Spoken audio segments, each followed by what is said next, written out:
Bismillahirrahmanirrahim. Selamun aleyküm ve rahmetullah.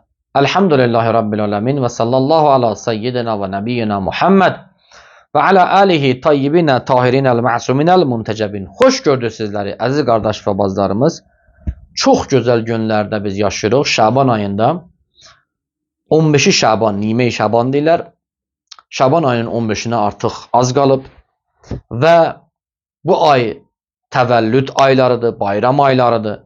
Bütün bu güzel bayramlar münasibətilə sizin hər birinizə Allah'tan izzət istəyirik. İmam Rıza Aleyhisselatü Vesselam'ın hərəmi ilə üzbəyəcə oturmuşuq. Ağamızın mübarək məhzərində sizin üçün duacıyıq. Allah sizə və bizim hamılarımıza izzət versin. Biz elm barəsindəki danışdıq və İmam Hüseyin Aleyhisselatü Vesselam'ı belə deyək misal vurduq və dedik ki, İmam Hüseyin Aleyhisselatü Vesselam özü haqqın nümunəsidir. Hakkın ordusudur.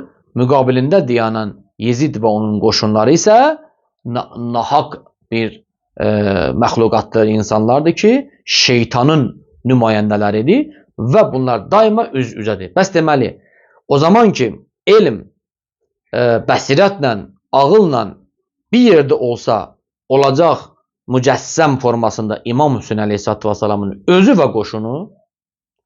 Ama o yerde ki elm bəsirətsiz, ağılsız və şeytani elm olsa mücəssəmə olacaq Yezid və onun tabiçiliyində olan sərkərdələrlə bir yerdə qoşunu. Bax, bunu misal gətirirlər böyük insanlar ki, Hüseyin ibn Ali aleyhissalatü vesselamın özünün amalı, özünün məqsədi, özünün fikri Allah'ın o nuraniyetli elmini piyade eləməkdir. Yəni cemaat arasında yaymağıdır. Ki onun qarşısını Yezid alırdı. Deyirdi ki, oturmuşdu Peyğəmbərimizin aleyhissalatü vesselamın mənbərində. Orada İslam adından fətvalar verirdi. Onun üçün İmam Hüseyin aleyhissalatü vesselam buyurdu ki, mənim kimi insanlar, sənin kimi insanlar heç vaxt beyət eləməzlər. Səni əslən mən buradan qovmaq istəyirəm. Qovmaq istəyirəm ki, sən bu yeri zəbt eləmirsən. Bu yer Allah'ın bize gönderdiği peygamberin elçisinin yeridir ki, oradan Allah'ın ayetlerini, kanun ve qaydalarını bizim için okuyardı. Ve biz ona əməl etdikcə ağlımız, bəsirətimiz, elimizlə bahəm cəmiyyətə tövhə verirdik və cəmiyyətin bu ictimai birliyin belə deyək, çiçəklənməsinə, inkişaf, müsbət formada inkişafına yol açırdıq. Və bu əməllər gəlib ona çıxardırdı ki, bunlar, bu cəmiyyətdə yaşayan insanlar mümin puxtələşirdilər, mümin inkişaf edirdilər.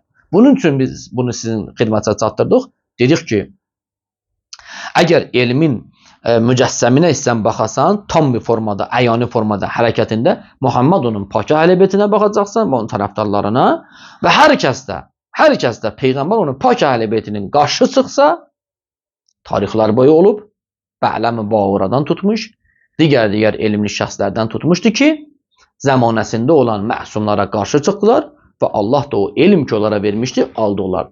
Onlar Hizb-ı Şeytan, şeytanın qoşununda, amma o elmdən ki, eləyə bilər də o elmdən istifadə edərək, bəsirətindən istifadə eləyərək gedib çatsın. O məqsədə ki, Allah onun üçün nəzərə tutmuşdu və möminlərin cərgəsində olsunlar, amma bunlar nəfsani istəklərinə möhtac olduqları üçün, onlara o nəfsani istəklərə qul olduqları üçün, nökər olduqları üçün nəfslərini başlarının üstünə qoydular və Allah'ın elmini isə ayaq altına ataraq zəmanəsində olan böyüklərinə qarşı, Allah'ın elçilərinə qarşı çıxmaq vasitəsilə özləri öz əlləri ilə, o elmləri ilə cəhənnəmləri özlərinə qazandılar. Bəs deməli, əgər